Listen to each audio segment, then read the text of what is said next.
画一个藤蔓妹妹。我也画一个藤蔓妹妹。你这画的也太难看了吧！我再画一个西蒙。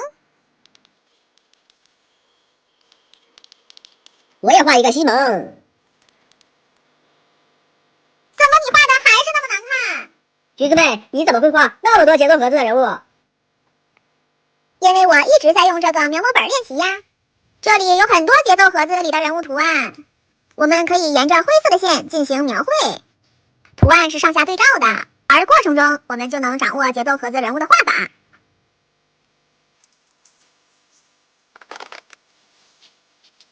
一开始不会玩，我们可以用铅笔，熟练了就可以像我这样直接用彩笔，然后解锁一些更复杂的图案。而且从简单到复杂，能满足不同阶段的练习需求。我明白了，我要好好练习，争取画的比你还好。